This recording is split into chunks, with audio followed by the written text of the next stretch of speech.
When the doctor gives up on me, when rituals and pujas no longer work, when friends have given up hope for my life, when anything I do is futile, may I be blessed to remember my Guru's instructions, the great pension law. So, what is he talking about? In the beginning, in the end, in the beginning, in the middle, and in the end, and finally in the end, nothing matters except for our Guru's instructions. And what is our Guru's instructions? Our Guru's instructions is to practice the Dharma.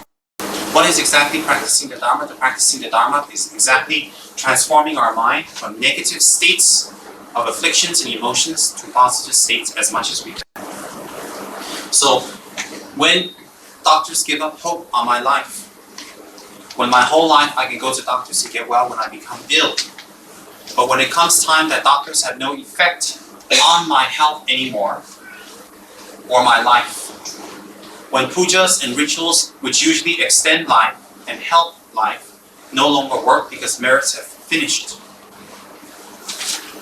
when friends that I have usually gone out to eat with, had parties with, socialized with, called every day, worked together, etc., can be of no help to me at all, even though they would like to be of the greatest help and they have great concern for us and they give up hope on our life.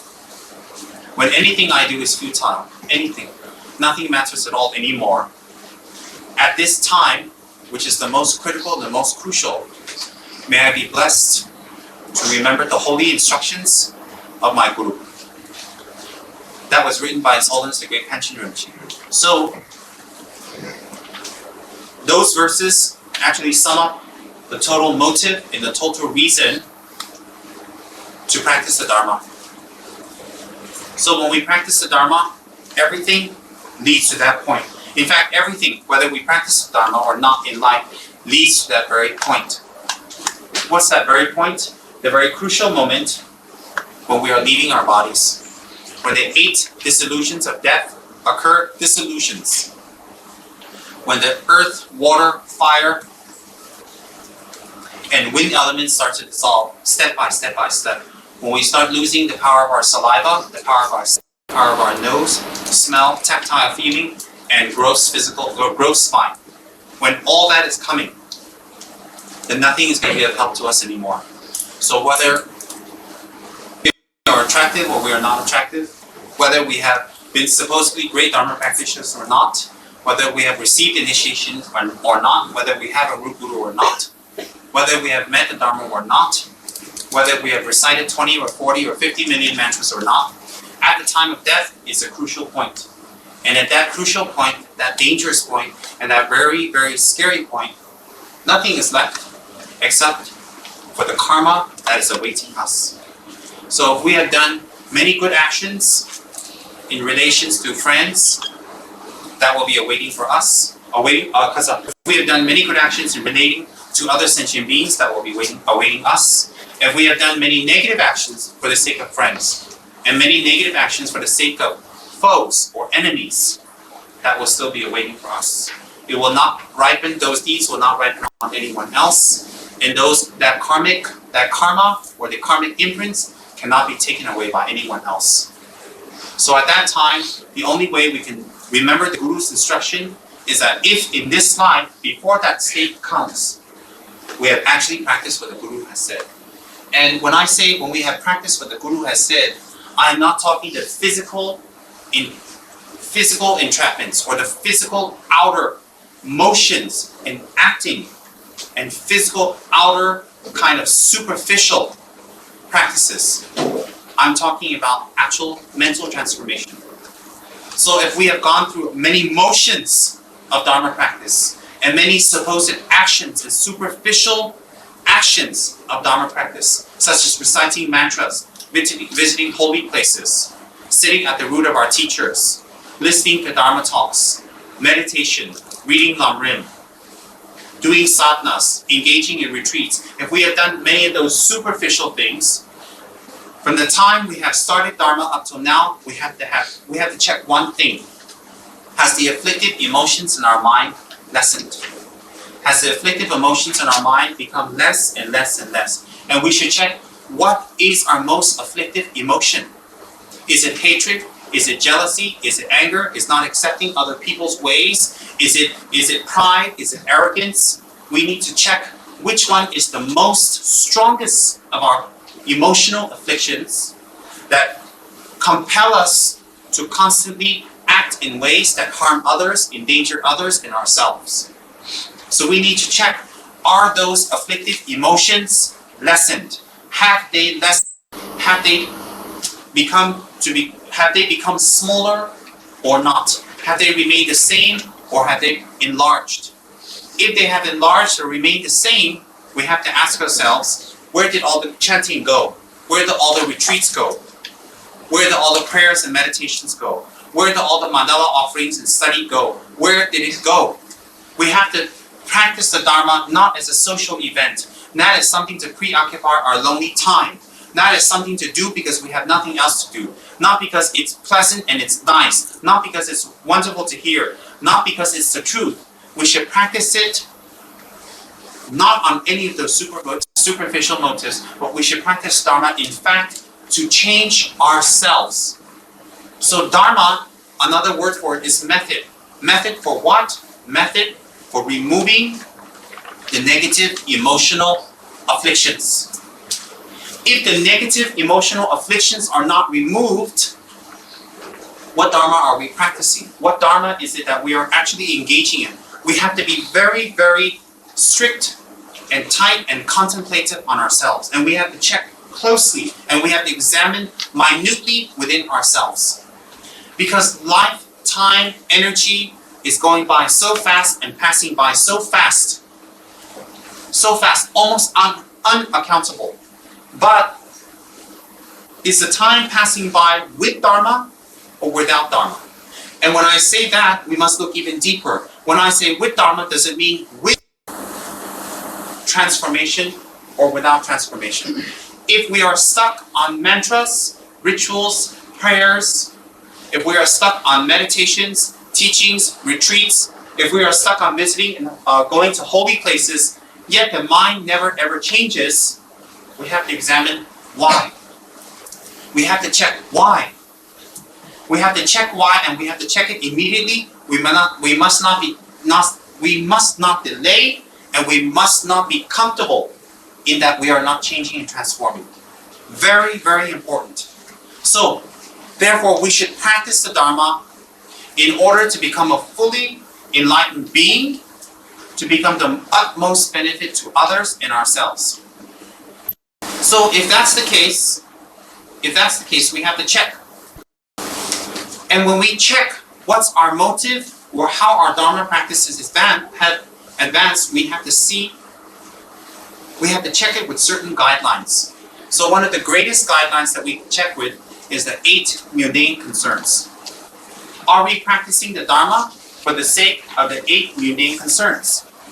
If we are practicing with the 8 mundane concerns, our Dharma practice will not bear fruit.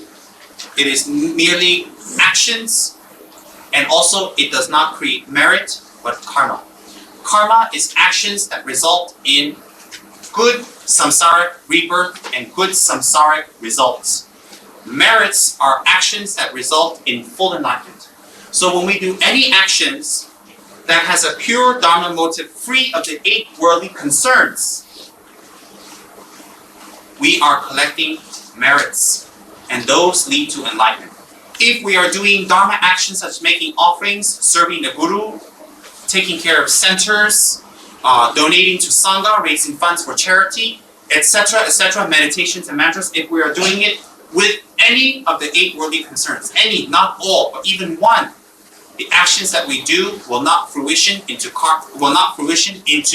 enlightenment, but it will be classified under good karma, and it will result in having good rebirth in samsara. For example, if you make many offerings to the 3 jewels, the act itself does not equate it to be Dharma. It is the motive. So when we make offerings to the 3 jewels, and our motive is to impress other people of how religious we are and how beautiful our offerings are, or if we make offerings to show off our wealth, or if we make offerings in order that we may get wealth and we may be free from poverty, you have created karma. that action is not wasted, but it's not been used for the total potential that it can bear. So when you make offerings with the intention of any of the 8 worldly concerns, it equates to be karma. And that action will lead to you in this life and future lives getting wealth, having less problems in regards to receiving material things that you need to live. But it stops there. Whereas if you make offerings to the 3 jewels, candles and water and flowers and fruits, etc., with the motivation that is free of the 8 worldly concerns, which is, may I gain bodhicitta, may I destroy my afflicted emotions, may I gain bodhicitta, may I gain full enlightenment, then that act will equal to merits. So in Tibetan, the word merit and karma is different. So in English, since Tibetan Buddhism or Buddhism itself, Buddhistic terms, is not standardized yet, we get mixed up with merit and karma. Oh, if you do that, you get good merits. But there's a big difference. So I'm making a differentiation tonight regarding karma and merits, because there's a differentiation in the Tibetan words, in the Sanskrit words. So therefore, when you do any type of actions with the 8 worldly concerns, even if it is supposedly Dharma actions, such as serving your guru, etc., etc., it will lead to a collection of good merits, which will fruition into happiness and samsara. But once it fruitions into that happiness and you have received it, the merit is finished. It is used up. It does not exist anymore. Like putting money in a bank account without interest and not replenishing what you are using off your savings. Once the savings is finished, then your bank account becomes 0. So like that, when you do any type of actions free of the 8 worldly concerns, with a relative bodhicitta motivation, that action will lead to enlightenment. So when that action leads to enlightenment, that merit will not finish or be used up until it fruitions into enlightenment. And in order to become enlightened, definitely you need a good body. Definitely you need long life. You need wealth. You need freedom. You need to have the 5 senses intact, etc., etc., etc. So definitely you will get the very necessary conditions to achieve enlightenment if your actions are dedicated toward merit. So without having to directly dedicate it toward samsaric pleasures, you will get samsaric pleasures. Your samsaric life will be easier as you are approaching toward enlightenment. So the merit is used toward its full potential. So if that is the case, we are making so much effort toward the Dharma, all of us, in time we can never buy, time we can never replace, time we can never get again, time we cannot get gift of time. Once that time is over, it is your most precious commodity. Once that commodity is used up, or part of it has been used, it could never ever be replenished again. So you are spending so much time toward the Dharma. You are spending so much energy in reading and studying the Dharma. You are spending so much energy in making offerings, contributing yourself to different Dharma centers, serving your guru, using your finances, using your energy, your intelligence toward the growth of Dharma. You are doing meditations, practices, offerings, mantras, retreats, pilgrimages. You are spending, in fact, so much of your energy, your time towards the Dharma. I think it would be very good that if we can get the full result of all the energy that we have put into it. If we can get the result of the full energy that we have put into it in the time and energy, the finances, which can never ever be replaced, wouldn't that be better? Wouldn't it be better to have a good life, a long life, health, wealth, position, also a good form, 5 senses intact, and still be going on the road to enlightenment, than just to get good senses, 5 senses intact, human body, wealth, position, and it stops there? Wouldn't it be better to have number 1 than 2? Whether you have number 1 or 2 totally and fully depends on your motive, not the action. So we must get out of this kind of thinking That simply by going to temples and making offerings, not thinking, not training the mind, not changing the motive, simply by doing these actions, it is Dharma in itself and it brings good results. It does bring good results. Anything you do in relation to Dharma will bring good results, there's no doubt. But the degree of the result you receive is the difference. The degree. So if we can receive 100%, why not? Why not? Since we are already doing the actions, since we are already engaged in the actions, since we are already involved in the actions, why don't we get 100% of the benefits that can be accrued from the actions? So since we're putting so much effort, time, energy, sacrifices, finances, so much toward the Dharma, even being here tonight is so much effort. We're cramped in a small room, hot, suffocating, no refreshments, one bathroom. If you queue up, you have to wait 2-3 hours, so don't even queue up, you just hold your bladder. You can go home, take a nice shower, turn on your VCD, watch the television, put on the news, get a massage, sit in your massage chair and sit there and just relax. You can do all of that. You can go home and do that. Why do you have to sit here in a cramped room with a weird Tibetan Lama screaming and shouting at you that you're negative and you're going to hell, cramped on the floor with your knees killing you, sweating to death, and the fan's barely working, and on top of that they light more candles to make it even more hot? Why? So you're making so much effort even tonight. On a positive way, in a real and another angle, you all are making such an effort tonight, and it's Friday night. For the young people here, it's Friday night. It's time to get dressed and go out and have a good time. Hard Rock Cafe. For the middle-aged, it's time to go home and relax and get into your easy chairs and nice, warm, cozy slippers. For the ones a little above that, no offense, it's time to take a Geritol and relax and read the papers and see what's going on in the world. Why are we here in a cramped room, hot, sweaty, with a weird Tibetan monk shouting at us? This is effort. This is incredible effort that you're putting toward the Dharma. Incredible determination, incredible effort, incredible energy and time. Out of everything, time. You're putting toward Dharma. So don't you think that we should get the best, the most, and the highest degree of benefit for spending this kind of time and effort here? And for that matter, with this example in mind, all Dharma practices and all religious practices that we do. How do we do that? How do we do that? We must make sure that we are free of the 8 worldly concerns. Very, very important. If we are free of the 8 worldly concerns, our Dharma will become pure. Our practice will bear fruit. We will not take lower rebirth into the lower realms.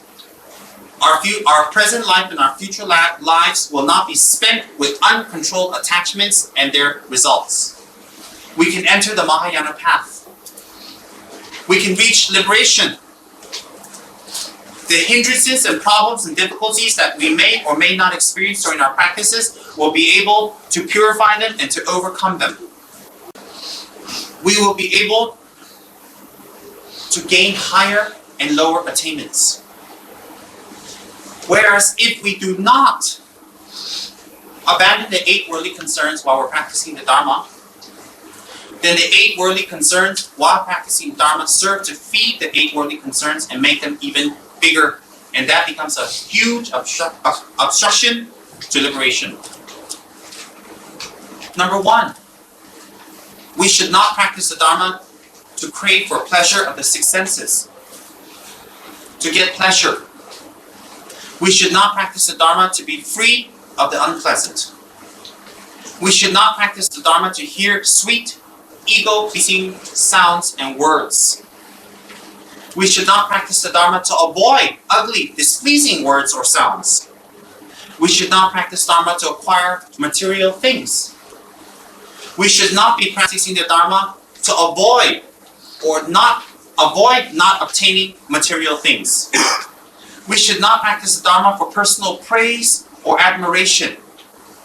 And we should not practice the Dharma to avoid slander, blame, and criticism. If we are practicing Dharma for any of those 8 worldly concerns, from the beginning to the middle to the end, the potential results that we can get from the Dharma will not be fulfilled. It cannot come. Why? The state of enlightenment is bereft, B-E-R-E-F-T, or without those states. So how can we practice and have those states and practice for those states and out of those states of the 8 worldly concerns and attain a state that is free of it? Illogical. So how can we pray, wish for, practice for, aspire to reach a state that is free of those 8 worldly concerns when the very practice we do lead to it even more? So if we practice Dharma in order to get praise and admiration, example, out of the 8, let's take 1, and with that example we can apply it to all 8. If we practice the Dharma in order to get personal praise and admiration, if our basis for practicing Dharma is that, on an ordinary, superficial level, the minute we do not get that, we stop practicing the Dharma.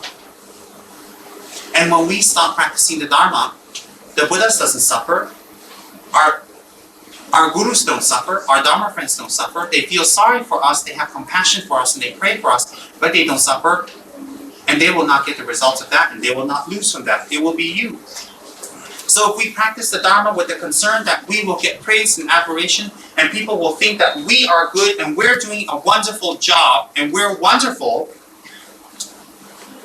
it goes against everything. It goes against Guru devotion. Because Guru devotion, the practice of that is the surrender of these 8. One of the features of that practice. And to get the results of any Dharma practice, it must be free of those 8. So if we're free from 7 and we have 1, we still cannot get the full results. So if we're practicing Dharma for praise and admiration, the very reason we're practicing Dharma is to destroy the need and the want for praise and admiration, which is another aspect of the self-cherished mind or ego. So if we're practicing Dharma to get that, how can we reach enlightenment? We will only reinforce that state of mind, and it becomes stronger. Therefore, our practice of Dharma becomes fallacious, brings not the full results that we want, and the time, energy, and effort that we have so given over, so much of it given over toward the Dharma, will not bear the full fruit that we want. So therefore, what's the criteria? Not the Dharma practice, not the object of Dharma practice, but the motive, the very beginning. If we have been practicing Dharma with any of those 8 worldly concerns, we must check them and see them and make sure that they are rooted out. Even on a relative, artificial, or superficial level, if we can start to practice the Dharma without those 8 worldly concerns, we are already making a huge breakthrough toward real Dharma practice. Remember, if our Dharma practice is stained with any of those 8, we will not be able to receive any higher insight or attainments. Definitely not. If we practice Dharma for the sake of ego, for the sake of praise, for the sake of people to like us, for the sake of receiving material things, the very purpose of practicing Dharma is to be free of those, to become a Buddha. So how can we be practicing out of that motive? And if we're practicing out of that motive, how can we get the result that we are actually reciting, if not thinking? For the sake of all sentient beings, I will listen to the Dharma. That's what we're reciting. Or if I don't go to a Dharma talk, I'll get scolded. Or if I don't go to a Dharma talk, my friends will think I'm not pious. Or if I don't go to a Dharma talk, I think I have nothing else to do, I'm bored. Or if I go to a Dharma talk, I can meet friends. So what we're saying is, I will attend a Dharma talk in order to become a fully enlightened being. But the purpose of going to the Dharma talk is not what we're reciting. So what we're reciting and the purpose is not matching, how can it gain the results? So like that, we must be free of wanting to practice Dharma for the sake of pleasures, to be free from the unpleasant, to hear ego-pleasing sweet words and sounds, to avoid ugly, displeasing words and sound, to acquire material things, to avoid losing or not obtaining material things, craving for personal praise and admiration, or to avoid personal blame, slander, and criticism.